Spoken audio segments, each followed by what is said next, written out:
War zone में नई दहशत।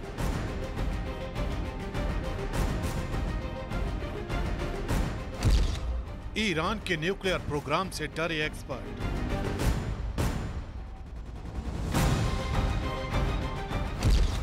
तबाही की डगर पर पश्चिम एशिया।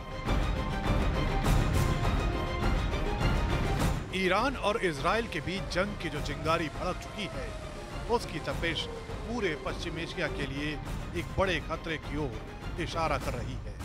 ये बड़ा खतरा सिर्फ जंग के विस्तार का नहीं है, बल्कि ये खतरा सभ्यताओं की तबाही का है, क्योंकि विशेषज्ञों को इस बात का डर सता रहा है कि अगर ईरान इस दौरान परमाणु हथियार बनाने में सफल हो जाता है तो पश्चिम एशिया में न्यूक्लियर प्रोग्राम की होड़ रफ्तार पकड़ सकती है, और अगर ऐसा हुआ तो इजराइल की सुरक्षा पर न्यूक्लियर वेपन के इस्तेमाल का खतरा बढ़ जाएगा। विशेषज्ञों को यह डर ऐसे वक्त में और ज्यादा सता रहा है, क्योंकि इजराइल की सेना हिजबुल्लाह के एक एक नेता का चुन चुन कर खात्मा कर रही है।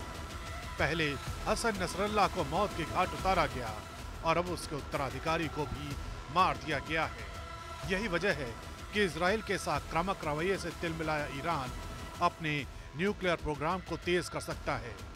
खुफिया एजेंसी के रिटायर्ड अधिकारी के मुताबिक अगर प्रॉक्सी ताकतें उनकी राष्ट्रीय रणनीति के लिए अब और प्रभावी नहीं है, अगर उन्हें एहसास हो जाता है कि उनकी पारंपरिक ताकतें कहीं भी आसपास नहीं हैं, तो उनके नजरिए से एकमात्र अन्य विकल्प पर्याप्त परमाणु हथियार हासिल करने का प्रयास करना होगा, जिससे परमाणु बदले का जोखिम उठाए बिना ईरान पर हमला करना बहुत मुश्किल हो जाए।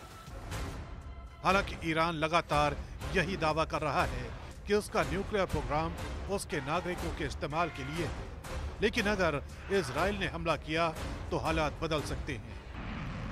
इतना ही नहीं, दावा तो ये भी किया जा रहा है कि ईरान ने जिन जगहों पर न्यूक्लियर प्रोग्राम की तैयारी कर रखी है, उन्हें बंकर बस्टर बम से भी नष्ट करना मुश्किल है, क्योंकि ये जगहें अंडरग्राउंड हैं और पहाड़ी इलाकों पर मौजूद हैं।